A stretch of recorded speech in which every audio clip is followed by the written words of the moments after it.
పరిశుద్ధుడైన పౌలు ఫిలిప్పీలకు రాసిన పత్రిక 3వ అధ్యాయము 20వ వచనం. ఫిలిప్పీలకు రాసిన పత్రిక 3వ అధ్యాయము 20వ వచనం. మన పౌరస్థితి పరలోకమందున్నది, అక్కడ నుండి ప్రభువైన యేసుక్రీస్తు అను రక్షకుని నిమిత్తము కనిపెట్టుకొని ఉన్నాము. ప్రార్థించుకుందాం. మహాగరుడ, మహోన్నతుడ, పరిశుద్ధుడ, నిత్య నివాసి అయిన తండ్రి, మీకు వందనములు, స్తుతులు, స్తోత్రములు చెల్లించుకుంటున్నాం. తండ్రి నాయన, నీ పునరుత్థాన దినమందు తండ్రి నాయన మేమందరము ఈ వాక్యమును ధ్యానించుచుండగా ప్రభువా, మీ కృపా కాపుదల మాకు దయచేసి తండ్రి నాయన మా మనోనేత్రములను తెరిచి ప్రభువా, ఆ వాక్యమును తండ్రి నాయన గ్రహించే మనస్సు మీరు మాకు దయచేయమని మా ప్రభువును ప్రేరక్షకుడైన యేసుక్రీస్తు అతి పరిశుద్ధమైన నామంలో అడిగి వేడుకొనుచున్నాము తండ్రి, ఆమేన్. ముందుగా ఇక్కడ నన్ను నిల్వబెట్టిన దేవాది దేవునికి వందనాలు చెల్లించుకొంచున్నాను. మరి అలాగే నాకు సమయంను ఇచ్చిన పాస్టర్ గారికి, పాస్టర్ అమ్మ గారికి దేవుని నామంలో వందనాలు చెల్లించుకొంచున్నాను.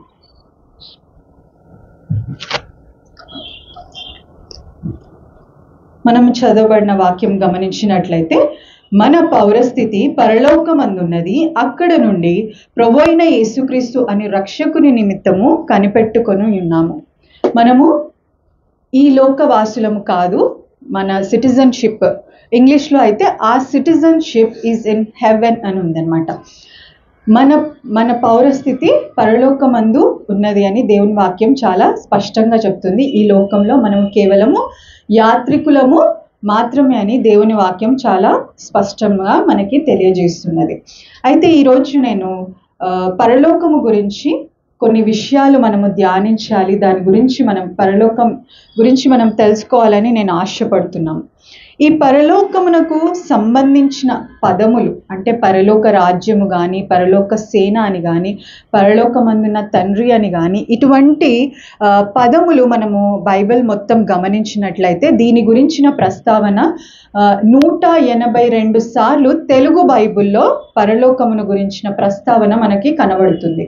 తెలుగులో అని ఎందుకు నేను చెప్తున్నాను అంటే, ఇంగ్లీష్లో ఆకాశమును కూడా హెవెన్స్ అని ట్రాన్స్లేట్ చేస్తున్నారు. తెలుగులో వచ్చేటప్పటికి ఆకాశమును అంటే హెవెన్స్ని కూడా ఆకాశమును, హెవెన్ని మళ్ళీ అంటే పరలోకాన్ని పరలోకం అని డిఫరెంట్గా ట్రాన్స్లేట్ చేయడం జరిగింది. సో తెలుగు బైబిల్లో మనం చూసుకున్నట్లయితే 182 సార్లు పరలోకానికి సంబంధించిన ప్రస్తావన మనకి కనిపిస్తుంది. అయితే తెలుగు బైబిల్లో మనం గమనించినట్లయితే తెలుగు ట్రాన్స్లేషన్లో మొట్టమొదటిసారిగా పరలోకమును గురించి ప్రస్తావన ఎక్కడొచ్చింది మనం గమనించుదాం. ఆదికాండము 22వ అధ్యాయము 11వ వచనంలో మనము దీన్ని చూడవచ్చు. ఆదికాండము 22:11. యెహోవా దూత పరలోకము నుండి అబ్రహామా అబ్రహామా అని అతని పిలిచెను. ఇక్కడ మొదటిసారి పరలోకము నుండి అబ్రహాముని దేవదూత పిలిచినట్లుగా మనం చూడవచ్చు. మరి చివరిసారిగా బైబిల్లో పరలోకమును గురించి ప్రస్తావన ప్రకటన గ్రంథము 21వ అధ్యాయము 10వ వచనంలో మనం చూడవచ్చు. ప్రకటన గ్రంథము 21:10. ఆత్మవర్షుడనై ఉన్న నన్ను ఎత్తైన గొప్ప పర్వతము మీదికి కొనిపోయి యెరూషలేము అను పరిశుద్ధ పట్టణము దేవుని మహిమ గలదై పరలోకమందున్న దేవుని యొద్ద నుండి దిగివచ్చుట నాకు చూపెను. ఇక్కడ ఇది డిసైపుల్ అంటే శిష్యుడైన యోహానుకి దేవుడు అనుగ్రహించిన దర్శనం అన్నమాట. సో ఫస్ట్ మెన్షన్ మనకి బైబిల్లో ఎక్కడ పరలోకం గురించి కనిపిస్తుంది అంటే ఆదికాండం 22:11లో అబ్రహాముతో పరలోకంలో నుండి దూత మాట్లాడినట్లుగా చూడవచ్చు. చివరిగా శిష్యుడైన యోహానుతో పద్మాసు ద్వీపంలో ఆయన దేవుడు అనుగ్రహించిన దర్శనంలో పరలోకమును గురించి ప్రస్తావన మనకి కనిపిస్తుంది. అయితే కొన్ని విషయాలు మనము పరలోకమును గురించి తెలుసుకుందాం. మనము పరలోకమును గురించిన తీవ్రత మన ఆత్మలో ఎందుకు ఉంటుంది, పరలోకాన్ని మనం ఎందుకు నిరీక్షిస్తున్నామని మనము తెలుసుకుందాము. లూకాసు వార్త 24వ అధ్యాయము 51వ వచనమును గమనించుదాం. లూకాసు వార్త 24:51 వచనం. అతడు సజ్జనుడును నీతిమంతుడనై ఉండి వారి ఆలోచన. లూకాసు వార్త 24:51. వారిని ఆశీర్వదించుచుండగా ఆయన పరలోకము నుండి ప్రత్యేకింపబడి పరలోకమునకు ఆరోహణుడాయెను. ఇక్కడ ఇది చివరి ఘట్టం అన్నమాట. యేసుక్రీస్తుల వారు సిలువ వేయబడి చనిపోయి తిరిగి లేచి ఆయన శిష్యులకు కనబడిన తరువాత చివరిగా ఆయన పరలోకమునకు అహరోనుడాయను అని ఇక్కడ మనకు లూకా భక్తుడు రాసినట్లుగా మనం చూడవచ్చు. సో ఎందుకు మన ఆత్మ పరలోకంను గురించి నిరీక్షణ కలిగి, లేదంటే పరలోకం గురించి మన ఆత్మ తీవ్రత కలిగి ఎందుకు ఉంటుందంటే, మనలను రక్షించిన దేవుడు, మనలను సజీవులుగా నిల్వబెట్టే దేవుడు పరలోకమందున్నాడు, అక్కడికి అహరోనుడు అయ్యాడు. కాబట్టి మన త్రియేక తండ్రి అయిన దేవుడు, అంటే తండ్రి కుమార పరిశుద్ధాత్ముడైన దేవుడు, ఆయన యొక్క స్థానము పరలోకమందు ఉన్నది. కాబట్టి మన ఆత్మ దేనిని ఆశపడుతుంది? పరలోకమును గురించి ఆశపడుతుంది. అలాగే మనము రాజుల మొదటి గ్రంథం చూసినట్లయితే, రాజుల మొదటి గ్రంథము 22వ అధ్యాయము 19వ వచనం మనం చూద్దాం.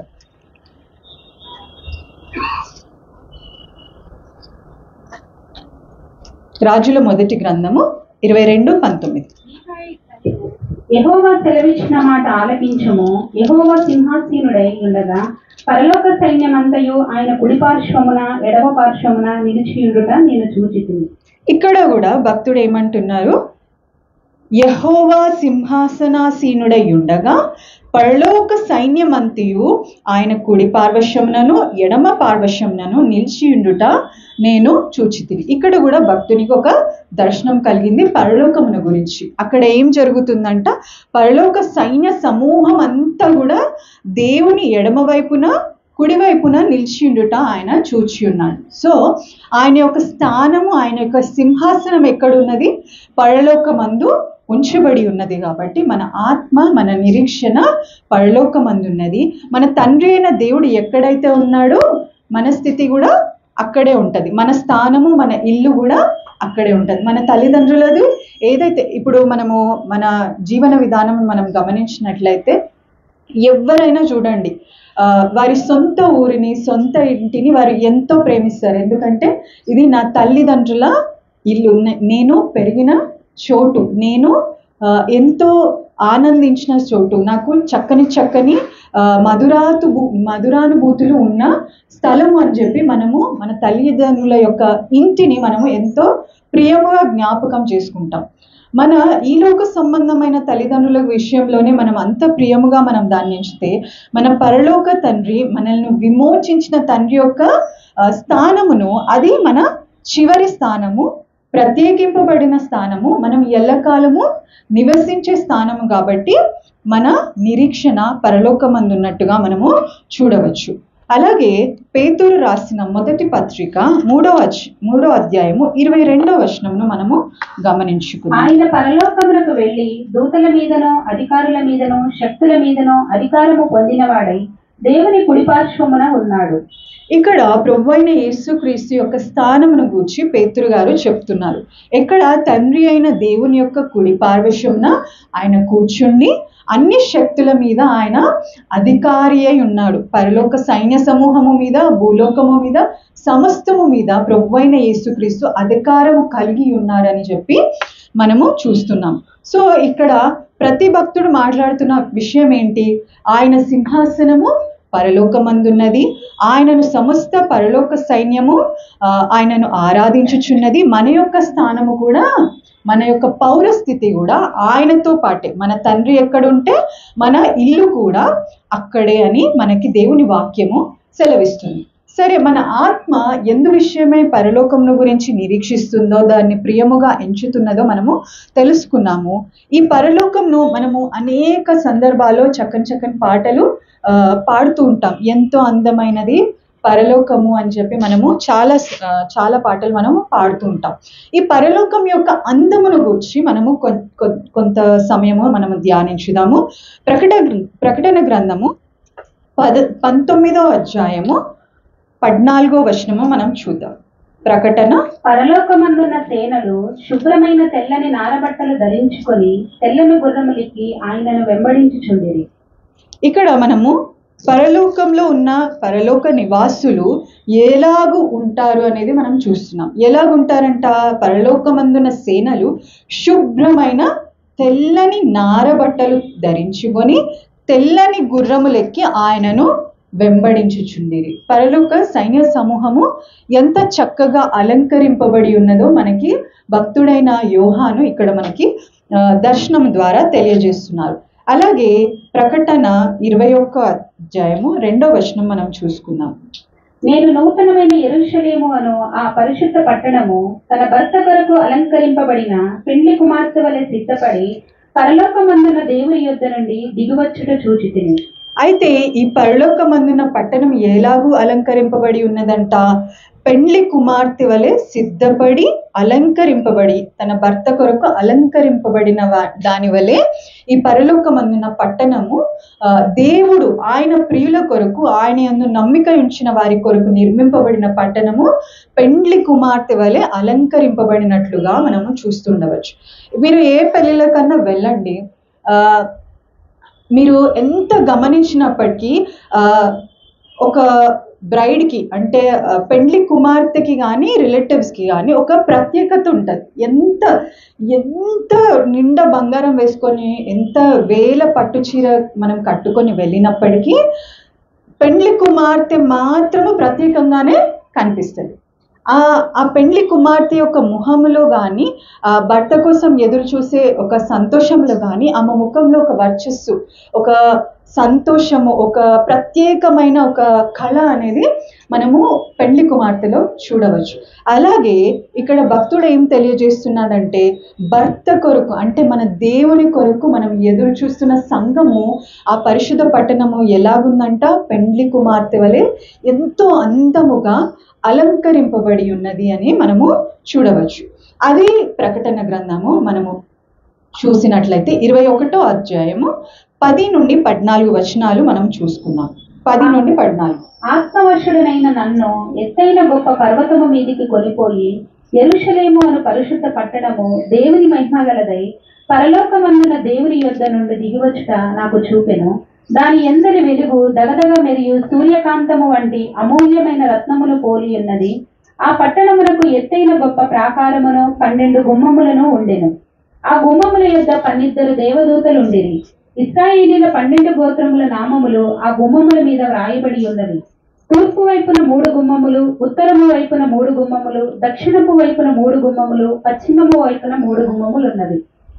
ఆ పట్టణపు ప్రాకారము 12 పునాదుల గలది. ఆ పునాదుల పైన గొర్రెపిల్ల యొక్క 12 అపోస్తుల 12 పేర్లు కనబడుచున్నవి. అయితే ఇక్కడ ఆ పట్టణం ఎలాగూ కట్టబడింది, ఎన్ని గుమ్మములు ఉన్నాయి, ఎంత అందముగా ఉన్నది అనేది మనము ఇక్కడ చూడవచ్చు. ప్రకటన గ్రంథము 21వ అధ్యాయం మొత్తము మనం చదివినట్లయితే దానికి ఎన్ని గుమ్మాలు ఉన్నాయి, ఎలా నిర్మింపబడింది, ఎంత అందముగా ఉన్నది, ఎటువంటి రాతితో అది కట్టబడింది, అక్కడ దాని యొక్క పరిస్థితి ఏంటి అనేది మనము గమనించవచ్చు. అయితే యెరూషలేము, ఈ పరిశుద్ధ పట్టణము యెరూషలేము అన్నమాట, అది దేవుని యొద్ద నుండి దిగివచ్చుట నాకు చూపెను అని, అందులో ఏమేమి ఉన్నాయంటున్నారు ఆయన? దాని అందరి వెలుగు దగదగ మరియు సూర్యకాంతము వంటి అమూల్య రత్నమును పోలి ఉన్నది. అమూల్యమైన ఒక రత్నంని ఆ పట్టణము పోలి ఉన్నది అని చెప్తూ ఆయన అక్కడ ఏమంటున్నారు? దానికి ఒక గొప్ప ప్రాకారం అంటే గొప్ప వాల్. మనకిప్పుడు మనము ఈ లోకంలో చూస్తున్నట్లయితే మనము గ్రేట్ వాల్ ఆఫ్ చైనా అని అంటాం. It is the longest wall in the world అని చెప్పేసి చెప్తా ఉంటారు. అన్నిటికంటే చాలా పెద్ద ప్రాకారం దానికి కలిగి ఉన్నది అని చెప్పేసి అదొక టూరిస్ట్ అట్రాక్షన్. కానీ ఇక్కడ పరిశుద్ధమైన పట్టణం గురించి దేవుడు చెప్తూ ఏమంటున్నారు? అక్కడ ఒక గొప్ప ప్రాకారం, ఎత్తైన గొప్ప ప్రాకారము కలిగి దానికి ఎన్ని గుమ్మములు ఉన్నాయి? 12 గుమ్మములు కలిగి ఉన్నది. ఆ ప్రతి గుమ్మం యొద్ద 12, ఆ గుమ్మముల యొద్ద 12 దేవదూతలు, అంటే 12 గుమ్మములకి 12 మంది దేవదూతలు ఉన్నారు. ఆ గుమ్మములకి ఏంటి? ఇశ్రాయేలీల 12 గోత్రముల నామములు ఆ గుమ్మముల మీద వ్రాయబడి ఉన్నది. 12 గోత్రాల యొక్క నామములు 12 గుమ్మాలకు కలిగి ఉన్నాయి. ఈ 12 గుమ్మాలకు 12 మంది దేవదూతలు నిలబడి ఉన్నారు. తూర్పు వైపున ఎన్ని గుమ్మాలు ఉన్నాయి? 3, ఉత్తరము వైపున 3, దక్షిణము వైపున 3, పశ్చిమము వైపున 3 గుమ్మములు, మొత్తము 12 గుమ్మాలు. ఈ పట్టణము ప్రాకారము 12 పునాదులు. ఫౌండేషన్ కూడా ఎట్లుందంట? 12 కలిగి ఉన్నది. ఆ పునాదుల పైన గొర్రె పిల్ల యొక్క 12 అపోస్తుల 12 పేర్లు. గుమ్మములకేమో ఇశ్రాయేలీల గోత్రముల పేర్లు ఉంటే దాని యొక్క ఏమంటున్నారు, పునాదులకి అపోస్తులలో 12 మంది అపోస్తుల పేర్లు వ్రాయబడి ఉన్నట్టుగా మనము ఈ పట్టణం యొక్క డిస్క్రిప్షన్ని భక్తుడైన యోహాను దర్శనం ద్వారా మనకి తెలియజేస్తున్నారు. ఇది ఇంకా మనము ముందుకు సాగి చదివినట్లయితే 12 నుండి 25 వచనం వరకు మనము చదువుదాం. 18 నుండి 25 వచనంలో. ఆ పట్టణపు ప్రాకారము సూర్యకాంతములతో కట్టబడిన పట్టణము స్వచ్ఛమును స్ఫటికముతో సమానమైన శుద్ధ సువర్ణముగా ఉన్నది. ఆ పట్టణపు ప్రాకారపు పునాదులు అమూల్యమైన నానావిధ రత్నములతో అలంకరింపబడి ఉండెను.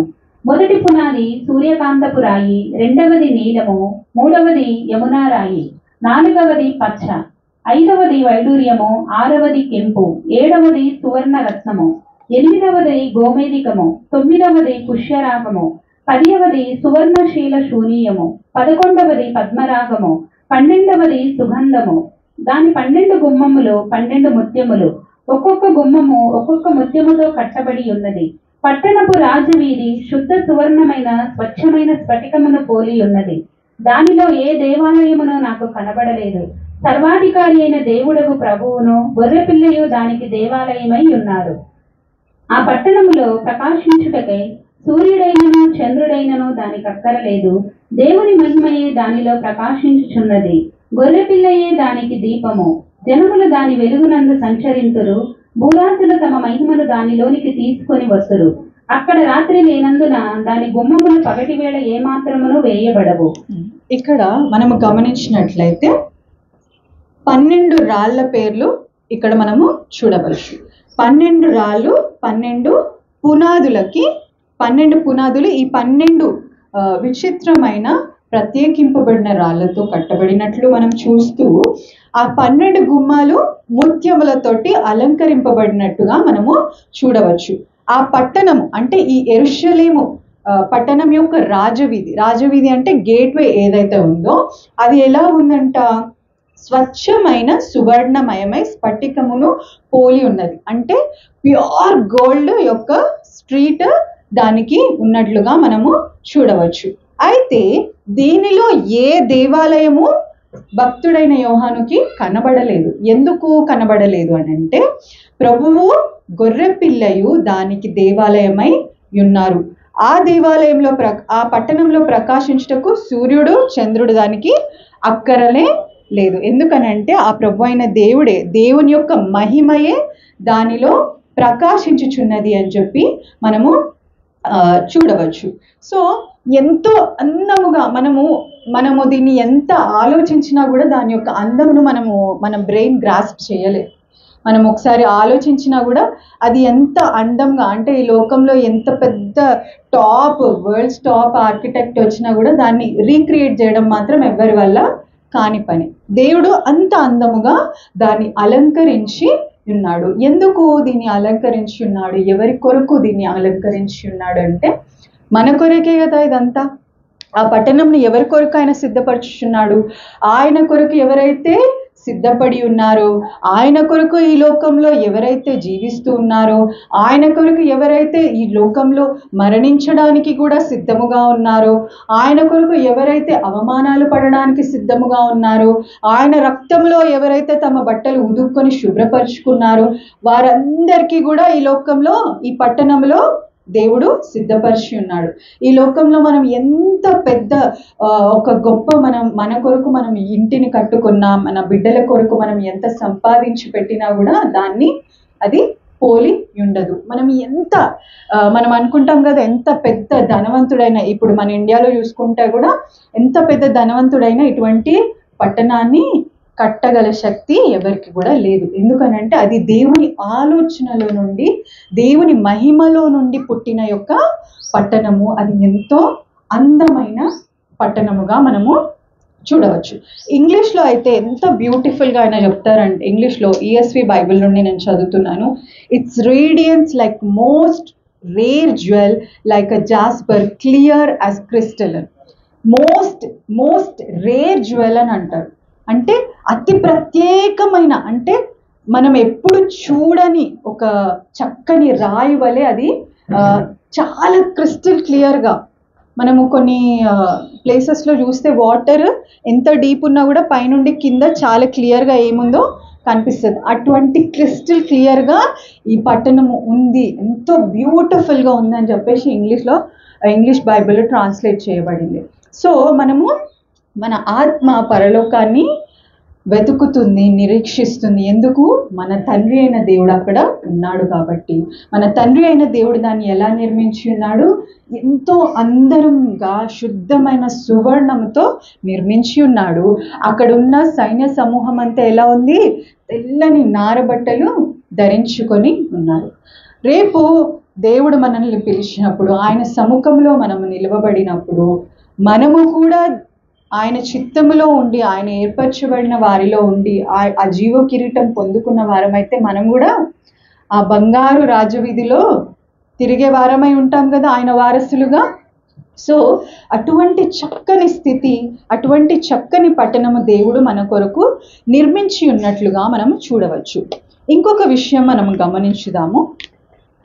హెవెన్ గురించి, అంటే పరలోకమును గురించి ఈ రోజుల్లో మనం గమనించినట్లయితే టీవీలో కానీ లేకపోతే అనేక పుస్తకాలలో కానీ మనం చూడవచ్చు. ఏంటంటే చాలా బుక్స్కి ఇట్లా టైటిల్ ఉంటుంది, పరలోకంలో నా దర్శనము, లేదంటే నేను పరలోకంకి వెళ్ళి వచ్చి ఉన్నాను. ఈ రోజుల్లో చాలామంది చెప్తున్నారు, పరలోకానికి నేను వెళ్ళి ఉన్నాను, దేవుడు నాతో మాట్లాడి ఉన్నాడు, పరలోకాన్ని నేను చూచి ఉన్నాను. పరలోకంలో రీసెంట్గా నేను ఒక అతన్ని చూశాను, ఆయన పాస్టర్ అంట. ఆయన ఏమంటున్నారు, పరలోకంలో అంట షాపింగ్ కాంప్లెక్స్లు ఉన్నాయంట, పెద్ద పెద్ద వాళ్ళకి ఇంకా మనుషులకు ఏవి కావాలో అవన్నీ అక్కడ ఉన్నాయి పరలోకంలో. కానీ నిజంగా బైబిల్లో ఏం చెప్తుందో దాన్ని మాత్రం ఆయన ఏమీ చెప్పట్లేదు. అయితే ఈ పరలోకం యొక్క దర్శనంను మేము చూసి ఉన్నాము, పరలోకంకి వెళ్ళి స్వయంగా మేము దేవునితో మాట్లాడి ఉన్నాము, కొంతమంది అయితే మేము డాన్స్ చేసి ఉన్నాము దేవునితోటి అని వ్యర్థమైన మాటలు ఎన్నో మాట్లాడుతున్నారు. కానీ నిజముగా పరలోక దర్శనం ఎలాగుంటుంది? పరలోక దర్శనం దేవుడు ఎవరెవరికి కలిగించి ఉన్నాడని కొంతమంది వ్యక్తులను మనము బైబిల్ నుండి, ఆయన పరిశుద్ధ గ్రంథం, ఆయన నోటి నుండి వచ్చిన మాటల నుండి మనము గమనించుదాం. రాజుల 2వ గ్రంథము 6వ అధ్యాయము 15 నుండి 17 వచనం మనం చూద్దాం. రాజుల 2వ గ్రంథం 6:15 నుండి 17 వరకు. పెద్దలక్కడ లేచి బయటికి వచ్చినప్పుడు గుర్రములను రథములను గల సైన్యము పట్టణమును చుట్టుకొని ఉండుట కనబడెను. అంతటా అతని పనివాడు, అయ్యో నా ఏలినవాడా, మనం ఏమి చేయదమని ఆ దైవజనుతో అనగా, అతడు భయపడవద్దు, మన పక్షమునున్నవారు అందరికంటే అధికులై ఉన్నారని చెప్పి, యెహోవా వీడు చూసినట్లు దయచేసి వీని కండ్లను తెరువమని ఎలీషా ప్రార్థన చేయగా, యెహోవా ఆ పనివాని కండ్లను తెరవచేసిన గనుక వాడు ఎలీషా చుట్టూను పర్వతము అగ్నిరథముల చేత నిండియుండుట చూచెను. ఇక్కడ భక్తుడైన ఎలీషా, ప్రవక్త అయిన ఎలీషా ఆయన యొక్క పనివారి గురించి ఇక్కడ మాట్లాడుతుంటే, వారి మీదకి యుద్ధము రేగినప్పుడు ఏం జరుగుతుంది? ఇక్కడ మనం పైన వచనాలు మనము దీని క్లియర్ కాంటెక్స్ట్ మనకి మొత్తం చాప్టర్ జరుగుతుందో మనకు తెలుస్తుంది. బట్ నేను సింపుల్గా చెప్పాలనుకుంటున్నాను. 15వ వచనం మనం గమనించినట్లయితే, ఆయన పనివాడికి ఆయన లేచి బయట వచ్చినప్పుడు గుర్రములు రథం, అంటే మనుష్యుల యొక్క సైన్యము, అంటే ఎవరి మీద అయితే యుద్ధం వచ్చిందో ఆ యుద్ధం యొక్క సైన్యము ఆయనకి కనిపిస్తుంది. కానీ పరలోక సైన్యము ఆయన కంటికి కనిపించట్లేదు. ఆయనకి ఏం కనిపిస్తుంది? గుర్రములు రథములు గల సైన్యము పట్టణమును చుట్టుకొని ఉండుట ఆయనకు, ఆ పనివాడికి ఎలీషా యొక్క సేవకునికి మనకి కనిపించినట్లుగా చూచినప్పుడు ఎలీషా గారు ఏమంటారు? ఆయన ఏమంటున్నాడు? అయ్యో నా ఏలినవాడా, మనం ఏం చేద్దాం? ఎలీషాతో ఏమంటున్నారు ఆయన సేవకుడు, మనం ఏం చేద్దాం?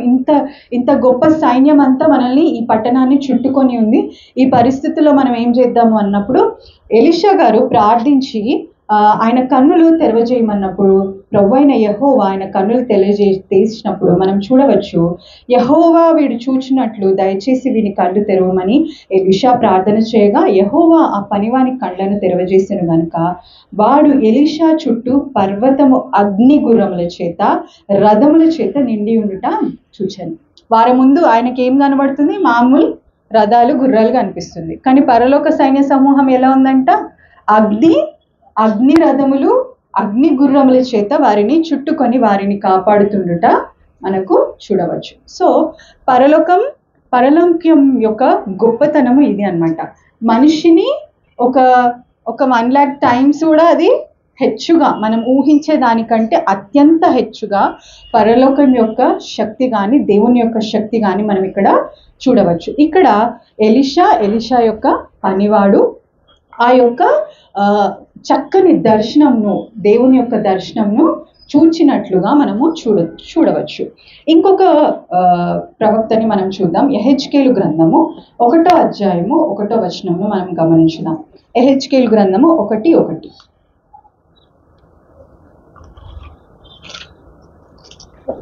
సంవత్సరము 4వ నెల 5వ దినమున నేను కేబారు నదీ ప్రదేశమున చెరలోని వారి మధ్య కాపురముంటిని.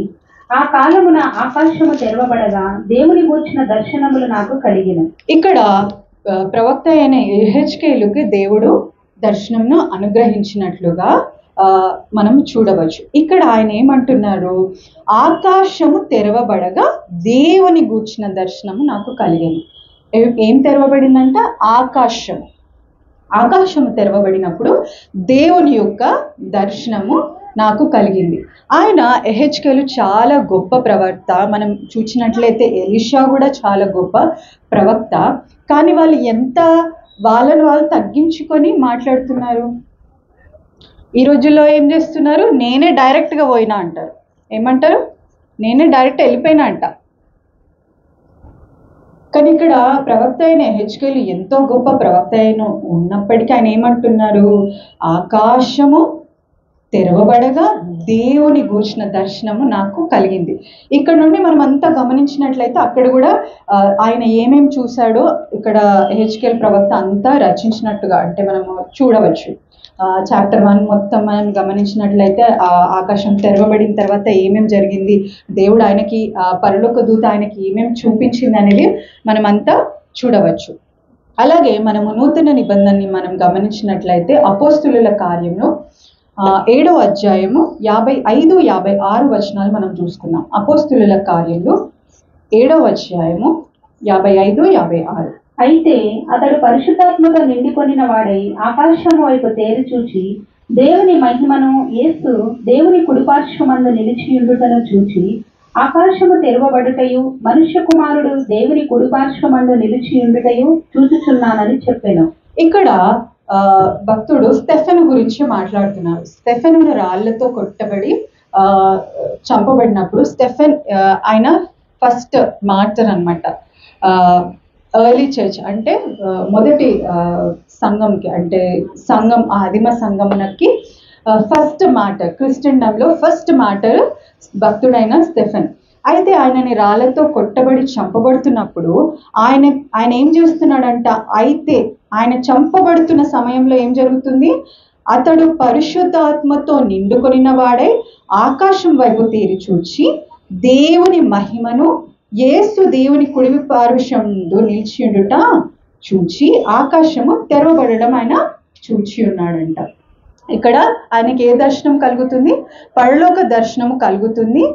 పరిశుద్ధుడైన యేసుక్రీస్తుని, ఆయన తండ్రి అయిన దేవుణ్ణి ఆయన చనిపోతూ పరిశుద్ధాత్మతో నిండుకున్న వాడే దేవుని యొక్క దర్శనాన్ని ఆయన చూస్తున్నాడు. ఎంత గొప్ప ఆత్మీయ అనుభవం అది. కానీ ఇక్కడ ఆయన ఎక్కడైనా గర్వంతో మాట్లాడినట్టు మనకేమైనా గమనించవచ్చా? లేదు. ఆయన ఆ సమయంలో చంపబడుతున్నప్పటికీ ఆయన హృదయంలో ఏం ఆలోచన లేదు? ఆయన ప్రాణమును గురించి ఆలోచన లేదు, ఆయన కుటుంబం గురించి ఆయనకు ఆలోచన లేదు. అప్పుడు కూడా ఏముంది ఆయన ఆలోచన? ఆయనను రక్షించిన క్రీస్తు గురించి ఆలోచన ఉంది. అప్పుడు చంపబడుతున్న సమయంలో, రాళ్లతో కొట్టబడుతున్న సమయంలో ఆయన ఎలాగూ నిండుకొని ఉన్నాడంట? పరిశుద్ధాత్మతో నిండుకొని ఉన్నాడు అని దేవుని వాక్యము సెలవిస్తుంది. సో ఇటువంటి గొప్ప భక్తులని మనము చూడవచ్చు. అలాగే మనం ఇంకొక ఇద్దరి భక్తులను కూడా మనం వారి జీవితాలను, వారి అనుభవాలను మనము గమనించుదాము. కొరింథీయులకు రాసిన 2వ పత్రిక 12వ అధ్యాయము 2-3 వచనాలు చూద్దాం. కొరింథీయులకు రాసిన 2వ పత్రిక 12వ అధ్యాయం 2-3 వచనాలు. అతిశయపడవలసి వచ్చినది. ప్రభువు దర్శనములను గూర్చియు ప్రత్యక్షతలను గూర్చియు చెప్పుదును. క్రీస్తునందున్న యొక్క మనుష్యుని నేను ఎరుగుదును. అతడు 14 సంవత్సరముల క్రిందట 3వ ఆకాశమునకు కొనిపోబడిను. అతడు శరీరముతో కొనిపోబడిన నేను ఎరుగను, శరీరము లేక కొనిపోబడినో నేను ఎరుగను, అది దేవునికే తెలియను.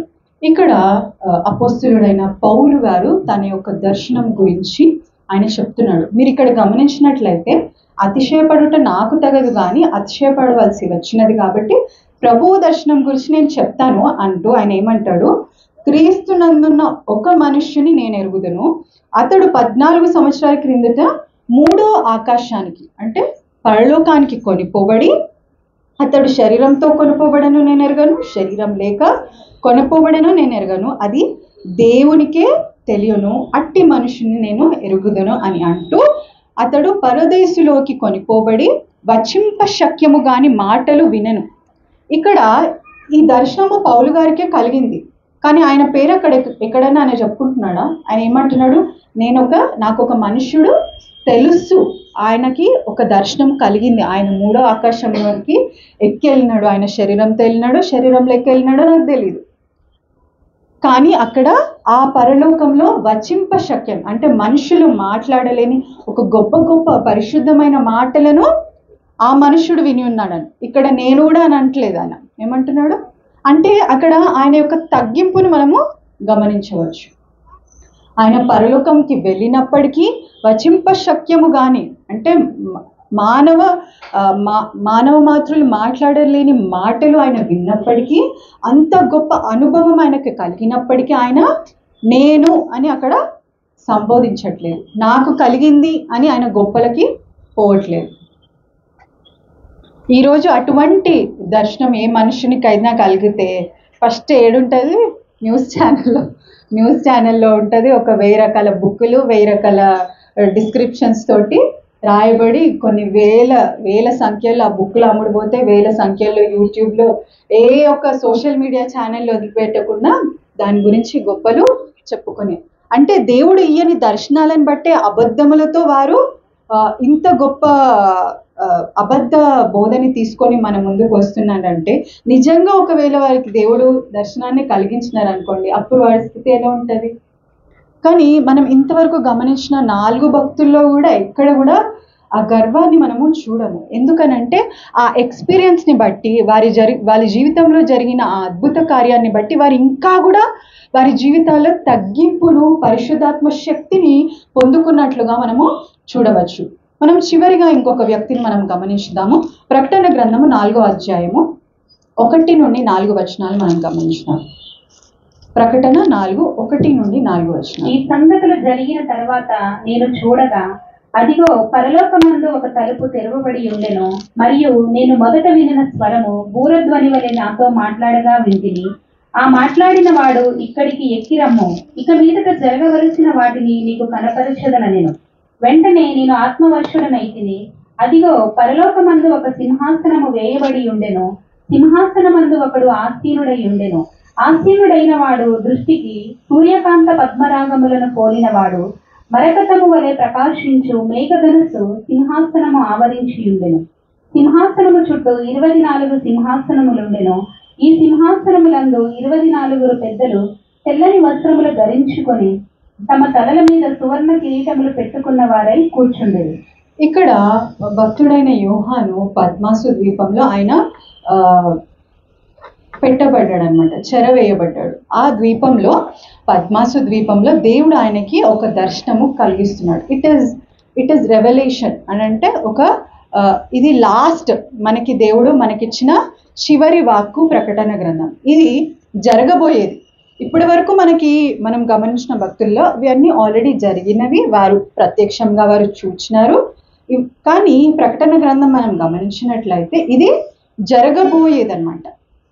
ఈ జరగబోయే ఒక దర్శనమును పద్మాసు ద్వీపంలో యోహాను భక్తుడికి కలిగినప్పటికీ కూడా ఆయన ఏమంటున్నాడు, నేను ఆత్మవశుడనైతిని అంటున్నాడు.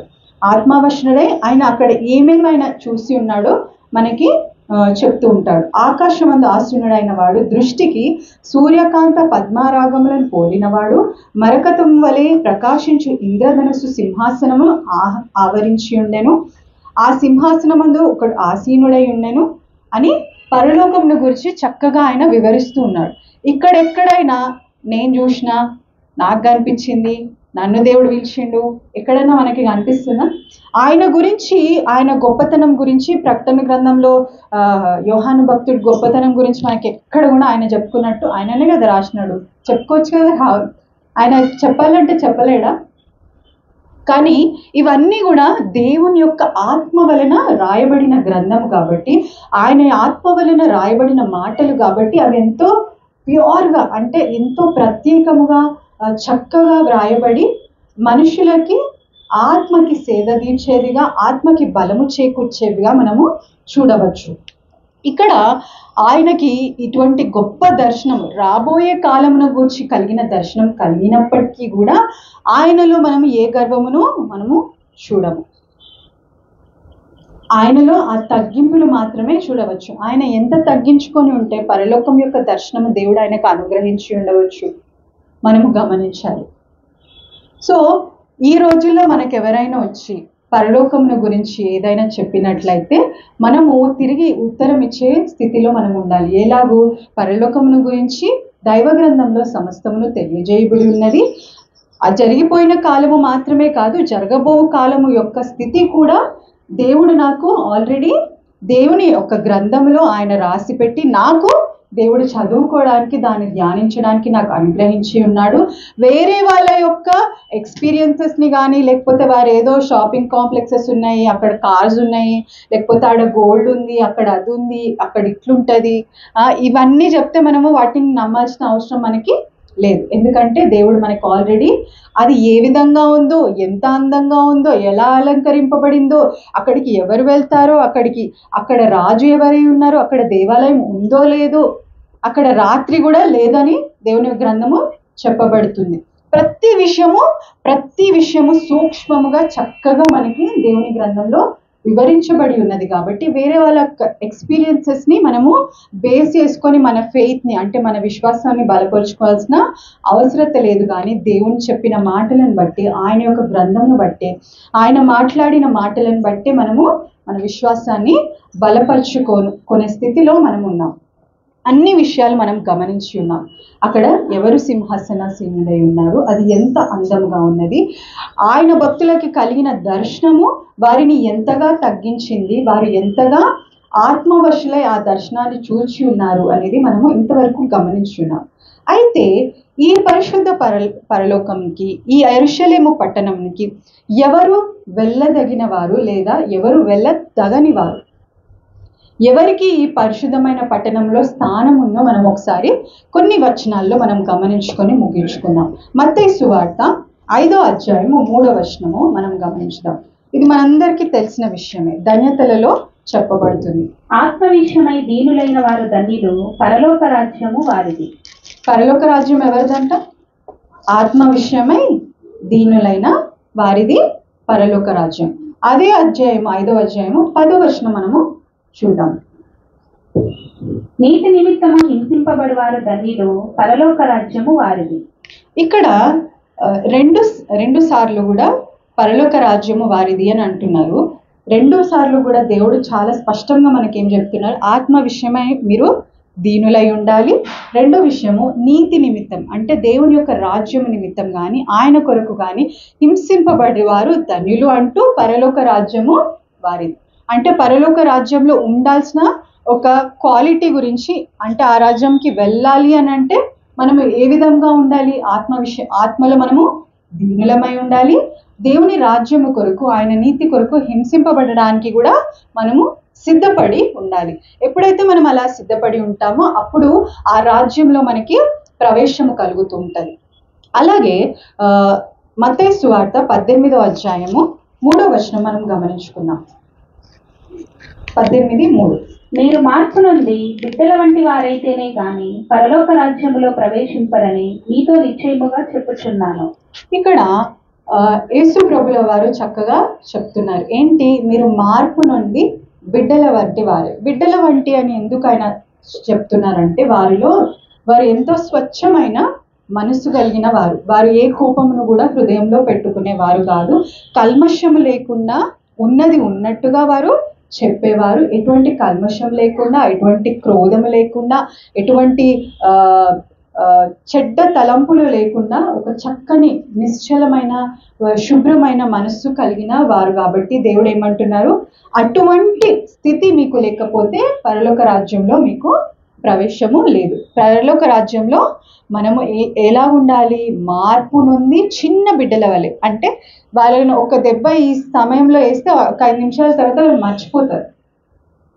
ఈ సమయంలో మనం ఎంతగా పెద్దగా గద్దించినప్పటికీ 1 గంట తర్వాత తిరిగి అదే ప్రేమతో వాళ్ళు మన దగ్గరికి వస్తారు. కానీ ఈ రోజుల్లో మన స్థితి ఏమై ఉన్నది మనం గమనించుకుందాం. మనము అటువంటి ఆ ఫర్గివ్నెస్ అంటే అటువంటి క్షమాపణ మనసు, అటువంటి ప్రేమ గల మనసు మన జీవితంలో ఉండాలి అని దేవుడు చెప్తున్నాడు. అటువంటి బిడ్డల వంటి చక్కని శుభ్రమైన నిశ్చలమైన క్షమించే ప్రేమించే మనస్సు మీరు కలిగి ఉన్నప్పుడు, అలా కలిగి ఉంటేనే పరలోకంలో మీకు ప్రవేశము కలుగుతుంది అని చెప్పి దేవుడు మనకి స్పష్టంగా ఆయన వాక్యంలో తెలియజేస్తున్నట్లుగా చూడవచ్చు. అదే మత్తయి సువార్త 7వ అధ్యాయము 21వ వచనం మనం గమనించుకున్నాం. ప్రభు అని నన్ను పిలుచు ప్రతివాడును పరలోక రాజ్యంలో ప్రవేశింపడు గాని పరలోకమందున నా తండ్రి చిత్త ప్రకారము చేయువాడే ప్రవేశించును. ఇక్కడ ఈ వచనము మనందరికీ సుపరిచితమైన వచనం కదా. చాలా సార్లు మనం దీని గురించి ధ్యానించి ఉంటాము. చాలా మంది పాస్టర్స్ వచ్చి మనకి దీని గురించి వివరణ మనకి తెలియజెప్తూ ఉంటారు. ఆయన ఎంతో చక్కగా చెప్తున్నారు, ప్రభువా ప్రభువా అని నన్ను పిలుచు ప్రతివాడు పరలోక రాజ్యంలో ప్రవేశించాడు. అంటే అది నిశ్చయము. కానీ పరలోకమందున నా తండ్రి చిత్త ప్రకారం చేయువాడే ఆయన రాజ్యంలో ప్రవేశం. ఈ రోజుల్లో మనల్ని మనం ప్రశ్నించుకోవాల్సిన సంగతి ఏంటి అంటే, మనము తండ్రి చిత్తం చేయు వారమై ఉన్నామా లేదా? మన ఆత్మీయ స్థితి ఏ విధంగా ఉంది? మనం కేవలము ఆయన సన్నిధిలో నిలవబడి మనము కేవలము దేవాదేవా అని ఆయనని ప్రార్థన చేస్తున్నామా, లేదా నిజంగా ఆ దేవుని చిత్తము ఏమై ఉన్నది అని ఎరిగి దాని ప్రకారం పయనించడానికి మన వంతు ప్రయత్నము, ఆ కృషి మన జీవితంలో ఉన్నదా లేదా మనము చూసుకోవాలి అని దేవుడు మనకి చెప్తున్నాడు. ఎందుకనంటే ఎప్పుడైతే మన దేవుని యొక్క చిత్తమును జరిగిస్తామో అప్పుడు దేవుని యొక్క రాజ్యంలో మనకి ప్రవేశం అనేది కలుగుతుంటది. చివరిగా మనం ఒక వచనం చదువుకొని మనం ముగించుకుందాం. ప్రకటన గ్రంథం 21వ అధ్యాయము 27వ వచనం. గొర్రెపిల్ల యొక్క జీవ గ్రంథమందు వ్రాయబడిన వారే దానిలో ప్రవేశింతురు గాని నిషిద్ధమైనదేదైనను అసహ్యమైన దానిని అబద్ధమైన దానిని జరిగించువాడైనను దానిలోనికి ప్రవేశింపడు. ఇక్కడ చాలా క్లియర్గా చివరి గ్రంథంలో ఏం రాయబడి ఉన్నది? గొర్రె పిల్ల యొక్క జీవ గ్రంథమందు ఎవరి పేర్లు రాయబడి ఉండాలి? మన పేర్లు రాయబడి ఉండాలి. ఎవరి పేరైతే వ్రాయబడి ఉంటుందో వారు మాత్రమే దానిలో ప్రవేశిస్తారు. నిషిద్ధమైనది, అసహ్యమైనది, అబద్ధమైనది దీంట్లో ఏది ఎవరు జరిగించినా కూడా వారు ప్రవేశించరు. ఏమంటున్నారు? 2 times దేవుడు ఇక్కడ చెప్తున్నాడు, ప్రవేశించరు. డెఫినెట్, ఇదేంటిది? ఖచ్చితంగా నిశ్చయంగా ఇది జరిగే క్రియ.